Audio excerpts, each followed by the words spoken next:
বাংলাদেশে এমন এক বিশাল প্রকল্প তৈরি হচ্ছে যা দেশের বিদ্যুৎ খাতকে সম্পূর্ণ বদলে দিতে পারে। একদিকে উন্নয়নের স্বপ্ন, অন্যদিকে রয়েছে প্রযুক্তির জটিলতা আর নিরাপত্তার প্রশ্ন।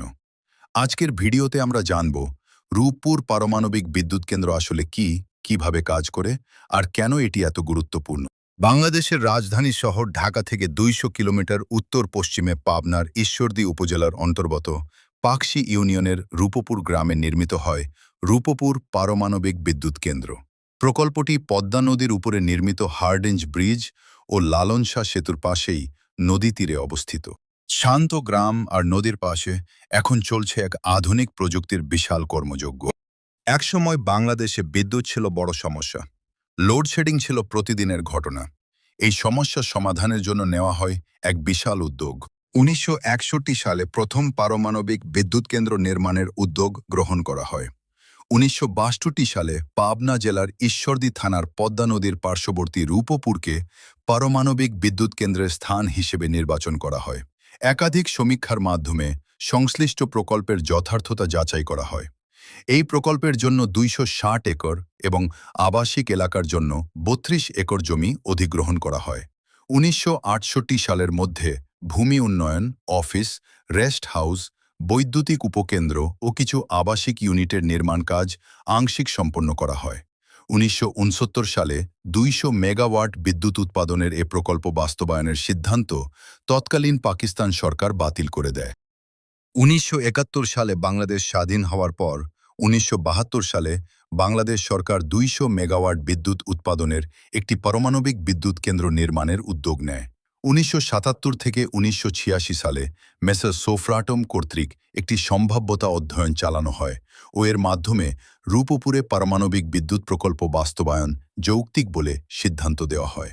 পরে একনেক কর্তৃক পারমাণবিক বিদ্যুৎ কেন্দ্র ১২৫ মেগাওয়াটের একটি কেন্দ্র নির্মাণের প্রকল্প অনুমোদন করা হয়, কিন্তু বিভিন্ন কারণে প্রকল্পটি বাস্তবায়িত হয়নি। ১৯৮৭ সালে জার্মানি ও সুইজারল্যান্ডের ২টি কোম্পানি কর্তৃক দ্বিতীয়বার সম্ভাব্যতা অধ্যয়ন করা হয়। এ অধ্যয়নে ৩০০ থেকে ৫০০ মেগাওয়াট পারমাণবিক বিদ্যুৎ কেন্দ্র স্থাপনের সুপারিশ করা হয়। ২০০৯ সালে রূপপুর পারমাণবিক বিদ্যুৎ কেন্দ্র স্থাপনে অপরিহার্য কার্যাবলী সম্পাদন শীর্ষক প্রকল্পের মাধ্যমে পারমাণবিক বিদ্যুৎ কেন্দ্র নির্মাণের জন্য প্রাথমিক কার্যাবলী ও পারমাণবিক অবকাঠামো উন্নয়নের কার্যক্রম শুরু করা হয়। ২০০৯ সালের ১৩ মে বাংলাদেশ পরমাণু শক্তি কমিশন এবং রুশ ফেডারেশনের রাষ্ট্রীয় পরমাণু শক্তি কর্পোরেশন রোসাটমের মধ্যে পারমাণবিক শক্তির শান্তিপূর্ণ ব্যবহার বিষয়ক একটি সমঝোতা স্মারক স্বাক্ষর হয়। ২০১০ সালের ২১ মে বাংলাদেশ সরকার এবং রুশ ফেডারেশন সরকারের মধ্যে পারমাণবিক শক্তির শান্তিপূর্ণ ব্যবহার বিষয়ক ফ্রেমওয়ার্ক চুক্তি স্বাক্ষরিত হয়। প্রকল্পটি সুষ্ঠুভাবে বাস্তবায়নের উদ্দেশ্যে প্রধানমন্ত্রীর সভাপতিতে একটি জাতীয় কমিটি, মন্ত্রী, বিজ্ঞান ও প্রযুক্তি মন্ত্রণালয়ের সভাপতিতে কারিগরি কমিটি এবং বিজ্ঞান ও প্রযুক্তি মন্ত্রণালয়ের সচিবের নেতৃত্বে একটি ওয়ার্কিং গ্রুপ ও ৮টি উপগ্রুপ গঠন করা হয়। ২০১০ সালের ১০ নভেম্বর জাতীয় সংসদে রূপপুর পারমাণবিক বিদ্যুৎ কেন্দ্র নির্মাণের জন্য সিদ্ধান্ত প্রস্তাব গ্রহণ করা হয়। ২০১১ সালের ৯ থেকে ১৫ নভেম্বর বাংলাদেশের পারমাণবিক অবকাঠামোর সার্বিক অবস্থা মূল্যায়নের জন্য IAEA সমন্বিত পারমাণবিক অবকাঠামো পর্যালোচনা INIR মিশন পরিচালিত হয়।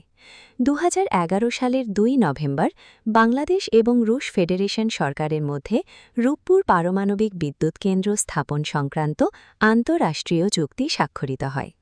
২০১২ সালের ১৯ জুন বাংলাদেশ পরমাণু শক্তি নিয়ন্ত্রণ আইন ২০১২ পাশ করা হয়। ২০১৩ সালে প্রধানমন্ত্রীর রাশিয়া ফেডারেশন সফরকালে রূপপুর পারমাণবিক বিদ্যুৎ কেন্দ্র নির্মাণের প্রারম্ভিক পর্যায়ের কার্যাদি সম্পাদনের জন্য রাষ্ট্রীয় রপ্তানি ঋণ চুক্তি স্বাক্ষরিত হয়। স্বাক্ষরিত আন্তঃরাষ্ট্রীয় চুক্তি এবং রাষ্ট্রীয় রপ্তানি ঋণ চুক্তির ভিত্তিতে রূপপুর পারমাণবিক বিদ্যুৎ কেন্দ্র স্থাপন এক পর্যায় প্রকল্প গ্রহণ করা হয়। ২০১৩ সালের ২ অক্টোবর প্রধানমন্ত্রী কর্তৃক রূপপুর পারমাণবিক বিদ্যুৎ কেন্দ্র নির্মাণের প্রথম পর্যায় কাজের আনুষ্ঠানিক উদ্বোধন করা হয়। 2015 সালের 16 সেপ্টেম্বর পারমাণবিক বিদ্যুৎ কেন্দ্রের পরিচালনা সংস্থা প্রতিষ্ঠা ও ব্যবস্থাপনা পদ্ধতির বিধান সম্বলিত পারমাণবিক বিদ্যুৎ কেন্দ্র আইন 2015 জারি করা হয়।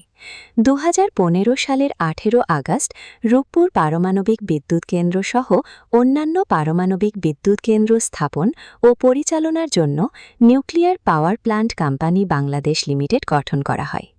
2015 সালের 25 ডিসেম্বর রূপপুর পারমাণবিক বিদ্যুৎ কেন্দ্র নির্মাণের মূল পর্যায়ের কার্যাবলী সম্পাদনের জন্য রূপপুর পারমাণবিক বিদ্যুৎ কেন্দ্র নির্মাণের সাধারণ চুক্তি স্বাক্ষরিত হয়।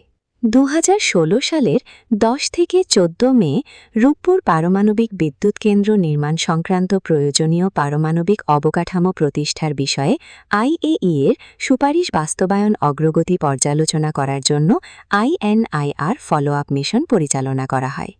21 জুন 2016 তারিখে বাংলাদেশ পরমাণু শক্তি নিয়ন্ত্রণ অধিকরণ কর্তৃক রূপপুর পারমাণবিক বিদ্যুৎ কেন্দ্রের স্থান লাইসেন্স প্রদান করা হয়। 2016 সালের 26 জুলাই রূপপুর পারমাণবিক বিদ্যুৎ প্রকল্পের মূল পর্যায়ের কার্যাবলী সম্পাদনের জন্য বাংলাদেশ সরকার এবং রুশ ফেডারেশন সরকারের মধ্যে রাষ্ট্রীয় ক্রেডিট চুক্তি স্বাক্ষর করা হয়। রূপপুর পারমাণবিক বিদ্যুৎ কেন্দ্র স্থাপন প্রকল্প বাস্তবায়ন বিষয়ে রুশ ফেডারেশন ও বাংলাদেশ পক্ষের সমন্বয়ে গঠিত যৌথ সমন্বয় কমিটির একটি সভা 2016 সালের 22 জুন ঢাকায় অনুষ্ঠিত হয়। 2017 সালের 15 মার্চ বাংলাদেশ ও রুশ ফেডারেশনের মধ্যে রূপপুর পারমাণবিক বিদ্যুৎ কেন্দ্রের স্পেন্ট ফিউয়েল রাশিয়ায় ফিরিয়ে নিতে পারস্পরিক সহযোগিতা সংক্রান্ত একটি সহযোগিতা চুক্তি স্বাক্ষরিত হয়। 2017 সালের এপ্রিল মাসে পারমাণবিক শক্তির শান্তিপূর্ণ ব্যবহারে বাংলাদেশ ও ভারত সরকার এবং global centre for nuclear energy partnership, ভারতের পরমাণু শক্তি সংস্থা, বাংলাদেশ পরমাণু শক্তি কমিশন, বিজ্ঞান ও প্রযুক্তি মন্ত্রণালয় বাংলাদেশে পারমাণবিক বিদ্যুৎ কেন্দ্র স্থাপনে সহযোগিতা চুক্তি স্বাক্ষর করে। রূপপুর পারমাণবিক বিদ্যুৎ কেন্দ্রের স্পেন্ট ফিউয়েল রাশিয়ায় ফিরিয়ে নিতে বাংলাদেশ ও রুশ ফেডারেশনের সাথে 2017 সালের 30 আগস্ট এক সহযোগিতা চুক্তি স্বাক্ষরিত হয়। 2017 সালের 4 নভেম্বর একটি অনুষ্ঠানের মাধ্যমে বাংলাদেশ পরমাণু শক্তি নিয়ন্ত্রণ অধিকরণ কর্তৃক রূপপুর পারমাণবিক বিদ্যুৎ কেন্দ্রের নকশা ও নির্মাণ লাইসেন্স প্রদান করা হয়। 2017 সালের 30 নভেম্বর প্রধানমন্ত্রী শেখ হাসিনা রূপপুর পারমাণবিক বিদ্যুৎ কেন্দ্রের 1 নং ইউনিটের প্রথম কংক্রিট ঢালাইয়ের উদ্বোধন করেন। 2021 সালের 10 অক্টোবর এবং 2022 সালের 18 অক্টোবর প্রধানমন্ত্রী শেখ হাসিনা গণভবন থেকে ভার্চুয়ালি যথাক্রমে এই কেন্দ্রের প্রথম ও দ্বিতীয় ইউনিটের পারমাণবিক চুল্লিপাত্র বা রিয়্যাক্টর প্রেসার ভেসেল স্থাপনের কাজ উদ্বোধন করেন। উভয় অনুষ্ঠানে গণভবন থেকে ভিডিও কনফারেন্সের মাধ্যমে পাবনার ঈশ্বরদীতে যুক্ত হন প্রধানমন্ত্রী। রূপপুরে বিজ্ঞান ও প্রযুক্তিমন্ত্রী ইয়াফেস ওসমানের সভাপতিতে এ অনুষ্ঠানে উপস্থিত ছিলেন রুশ আণবিক শক্তি সংস্থা রোসাটমের মহাপরিচালক অ্যালেক্সেই লিখাচেভ। 2023 সালের 5 অক্টোবর আনুষ্ঠানিকভাবে বাংলাদেশ রাশিয়ার কাছ থেকে পারমাণবিক চালানের প্রথম চালান গ্রহণ করে।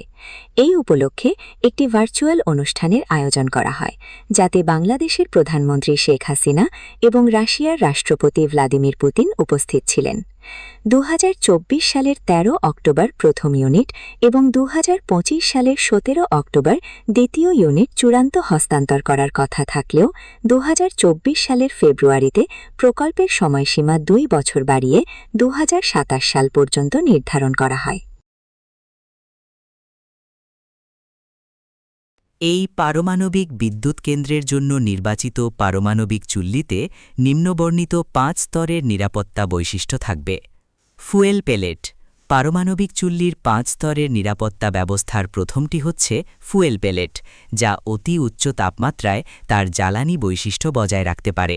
ফুয়েল পেলেট সুনির্দিষ্ট প্রক্রিয়ার মাধ্যমে তৈরি করা হয়, ফলে তেজস্ক্রিয় ফিশন প্রোডাক্টসমূহ পেলেটের ভেতরে অবস্থান করে। Fuel cladding. ফুয়েল পেলেটগুলো জিরকোনিয়াম অ্যালয়ের তৈরি ফুয়েল ক্ল্যাডিং দ্বারা পরিবেষ্টিত থাকে। বিশেষ কোনো কারণে সামান্য পরিমাণ ফিশন প্রোডাক্ট ফুয়েল পেলেট থেকে বের হয়ে আসলেও তা এই ক্ল্যাডিংয়ে ভেদ করতে পারবে না। Reactor pressure vessel nuclear power প্ল্যান্টের জন্য বিশেষ মান নিয়ন্ত্রণ প্রক্রিয়ায় অত্যন্ত সতর্কতার সাথে পুরু ইস্পাতের প্রেসার ভেসেল তৈরি করা হয় যা উচ্চ তেজস্ক্রিয় অবস্থাতেও দীর্ঘস্থায়ী হয়।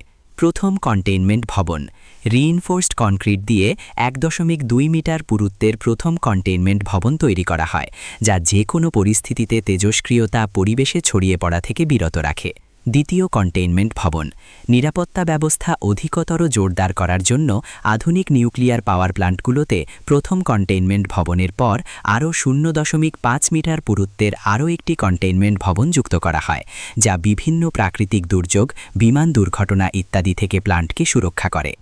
এই 5 স্তরের নিরাপত্তা বৈশিষ্ট্যের কারণে মনুষ্যসৃষ্ট ঘটনা, দুর্ঘটনা বা প্রাকৃতিক বিপর্যয় যেমন শক্তিশালী ঘূর্ণিঝড়, ভূমিকম্প, বন্যা, জলোচ্ছ্বাস ইত্যাদিরও প্রভাব মোকাবেলায় সক্ষম থাকবে এই পারমাণবিক চুল্লি।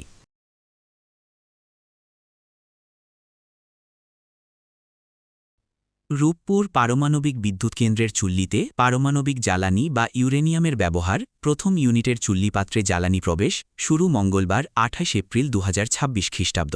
এর মধ্য দিয়ে পারমাণবিক শক্তি ব্যবহারকারী দেশের তালিকায় বিশ্বের 33তম দেশ হচ্ছে বাংলাদেশ। এই ফুয়েল লোডিং একটি অত্যন্ত সংবেদনশীল প্রক্রিয়া যা সম্পন্ন হতে প্রায় 40 থেকে 45 দিন সময় লাগতে পারে। পূর্ণাঙ্গ বাণিজ্যিক অপারেশন শুরুর পর রিয়্যাক্টর 90% ক্যাপাসিটিতে পুরোদমে চলতে শুরু করবে। টানা 18 মাস চলার পর ফুয়েল রিপ্লেসমেন্ট সহ রক্ষণাবেক্ষণ কাজ শেষে আবারও 18 মাসের সাইকেল নতুন করে শুরু হবে। 2023 সালের 28 সেপ্টেম্বর আকাশপথে রাশিয়া থেকে ঢাকায় পৌঁছায় পারমাণবিক জ্বালানির প্রথম চালান। রূপপুরের প্রথম ইউনিটে একসঙ্গে 163টি বান্ডিল ব্যবহারের কথা। 2023 সালে অতিরিক্ত একটি সহ মোট 164টি বান্ডিল দেশে আনা হয়। একবার জ্বালানি বসালে প্রায় 18 মাস বিদ্যুৎ উৎপাদন করা যায়। চুল্লিপাত্রে ইউরেনিয়াম জ্বালানি বসানো হলে তা থেকে তাপ তৈরি হবে। সেই তাপে পানি থেকে বাষ্প তৈরি হয়ে টারবাইন ঘুরবে, আর সেখান থেকে বিদ্যুৎ উৎপাদন হবে। রূপপুর পারমাণবিক বিদ্যুৎ কেন্দ্রে 1200 মেগাওয়াটের 2টি ইউনিট নির্মাণ করা হয়েছে। এই ইউনিট দুটি উৎপাদিত বিদ্যুৎ দেশের বিদ্যুৎ চাহিদার 10 থেকে 12% পূরণ করবে। এই প্রকল্পের মোট খরচ প্রায় $12 বিলিয়ন। এটি চালু হলে প্রায় 2400 মেগাওয়াট বিদ্যুৎ উৎপাদন সম্ভব, যা বাংলাদেশের বড় একটি অংশের বিদ্যুৎ চাহিদা পূরণ করতে পারবে। পারমাণবিক বিদ্যুৎ মানেই নিরাপত্তা নিয়ে প্রশ্ন। বিশ্ব ইতিহাসে ভয়ঙ্কর দুর্ঘটনা ঘটেছে, চেরনোবিল দুর্ঘটনা এবং ফুকুশিমা দুর্ঘটনা। তাই অনেকেই প্রশ্ন তুলছেন, বাংলাদেশ কি এই ঝুঁকি নিতে প্রস্তুত? তবে অন্য দিকও আছে। এই প্রকল্প সফল হলে বিদ্যুৎ সংকট অনেকটাই কমে যাবে। শিল্পায়ন বাড়বে, অর্থনীতি শক্তিশালী হবে এবং বাংলাদেশ এগিয়ে যাবে উন্নয়নের পথে। রূপপুর শুধু একটি বিদ্যুৎ কেন্দ্র নয়, এটি বাংলাদেশের ভবিষ্যতের একটি বড় পরীক্ষা। এটা কি আমাদের জন্য আশীর্বাদ নাকি ঝুঁকি, সেটা সময়ই বলে দেবে। আপনার মতামত কমেন্টে জানান, আর ভিডিওটি ভালো লাগলে সাবস্ক্রাইব করতে ভুলবেন না।